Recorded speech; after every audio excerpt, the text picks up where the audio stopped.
Primeiro, o cara tem gol em 3 finais, Vitor, de Libertadores. Sonhou com o JP, não deu certo. Vamos torcer que o Marquezinho dê certo.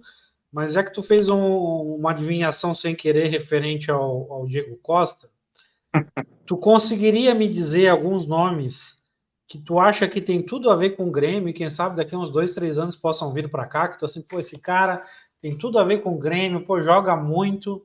Eu acho que era um cara para daqui a alguns anos estar jogando por aqui. Ah, com certeza, o Haaland, o Mbappé.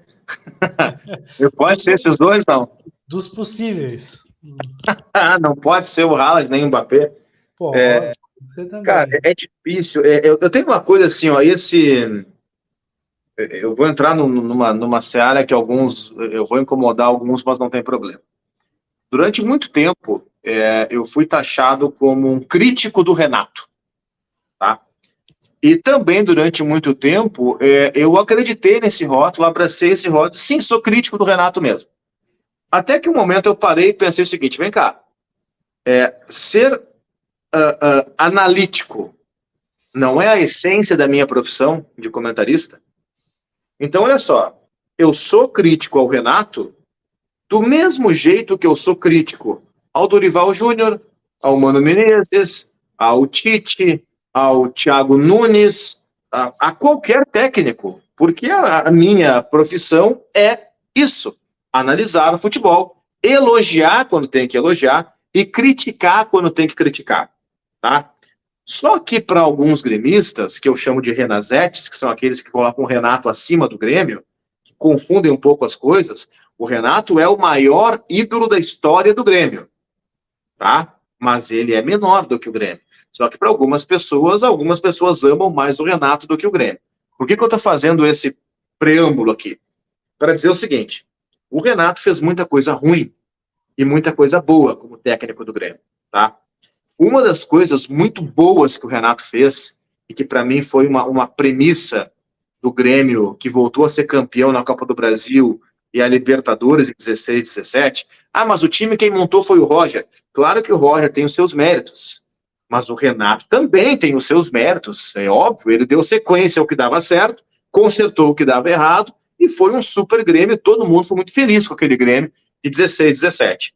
E para mim o grande mérito do Renato naquele momento, foi eliminar do Grêmio aquela coisa assim de que, não, o perfil Grêmio é o perfil que dá carrinho, e tem que sujar a bunda do calção, e tem que dar carrinho, e tem que correr e tal.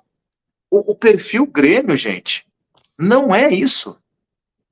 Não é isso. O Grêmio sempre foi do futebol força. Isso sim. E isso se explica na história do Grêmio, né? Se explica com Luiz Carvalho, se explica com Foguinho, se explica com o time do Espinosa. Futebol força é uma coisa, futebol feio é outra coisa muito diferente. O Grêmio de 95, 96, por exemplo, que eu ainda tenho lembrança, mas muitos gremistas mais jovens já não lembram. Se eu pego um gremista de 20, 25 anos, não viu aquele Grêmio. E fica aquela coisa assim, ó, não, o Dinho era um cara que batia muito. Cara, o Dinho tinha uma cobrança de falta perfeita. O Dinho dava lançamento de 50 metros no pé do Arce. O Goiano tinha uma saída de bola fantástica. Era um Grêmio que batia? Claro que batia. Adilson Rivarola batia e não era pouco. Mas sabia jogar e muito. Carlos Miguel, Arilson, ou no ano seguinte, Emerson surgindo como meio. Emerson que vira volante na seleção surge como meia no Grêmio. Paulo Nunes, Arce, era um Grêmio que sabia jogar. E o Renato resgata entre aspas, não, que dá para tirar das aspas, resgata essa ideia de que, olha só, futebol força é uma coisa, futebol feio é outra. Vamos jogar bola porque a gente tem qualidade para jogar. A gente tem o Maicon, a gente tem o Douglas, tem o Luan jogando muito. Bom, tem que corrigir algumas coisas, tem. Bola era defensiva, tinha aquele cara que o Roger inventou, o Negueba. Tira esse cara. Vamos botar um volante, mas para jogar de meia, que é o Ramiro, um cara que vai ter uma função tática diferente. Então, o resgate do Renato a desse Grêmio que marca, mas também joga, para mim é algo fundamental que o Renato trouxe para o Grêmio. Tudo isso para dizer que jogador que tem a cara do Grêmio pode ser grande jogador também. Recentemente, agora, quando o Grêmio sondou o Gabigol, eu vi muita gente confundindo assim a análise da pessoa com a análise do jogador. Gente, é premissa de qualquer avaliação, tá? Tu separa vida e obra. Isso vale para professor na escola. Sabe? O professor não gosta daquele aluno, não interessa. Tu tem que analisar se na prova tem 10 questões, ele acertou as 10, não interessa que tu não gosta dele, a nota dele é 10 e acabou.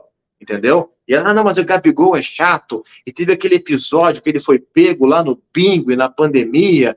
O Gabigol é marrento. Ele pode ser o que ele quiser. Extracampo é ele. Tá? Agora, dentro de campo, eu queria ver muito o Gabigol no Grêmio, cara. Porque o Gabigol, ele é um jogador... Primeiro, o cara tem gol em 3 finais, Vitor, de Libertadores.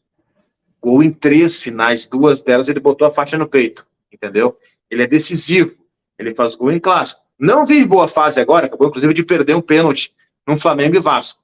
Mas ele é um cara que, por ter uma idade boa, termina contrato no final do ano, quer dizer, pode assinar um pré-contrato em julho e chegar de graça em dezembro. Eu coloco ele nessa condição na lista de viáveis, tá? Eu acho que seria um puta reforço pro Grêmio. Então, fica com o Gabigol. Certo. Então, não esperava por esse fim de resposta da pergunta que eu fiz. Mas que esperava? Não é que eu esperava alguma coisa, mas fugiu muito igual ontem, esse mais ou menos esse horário. Eu fiquei extremamente surpreso com o anúncio do Diego Costa. Também não esperava que o Grêmio ia anunciar o Diego Costa. Certo? Vou te dar mais um nome, então, que me veio na cabeça agora e também não acho impossível. É claro, se eu pudesse escolher, eu escolheria o Mbappé, o Haaland e o Van Dijk, mas, como eu te disse, não são possíveis.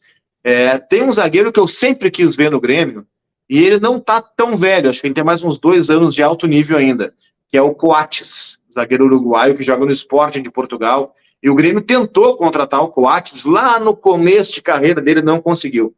Esse cara, eu acho que voltando para a América do Sul, ele tem mais uns 2 anos de alto nível, tá com 32, se não me engano. Ele tem mais uns 2 anos de alto nível ainda.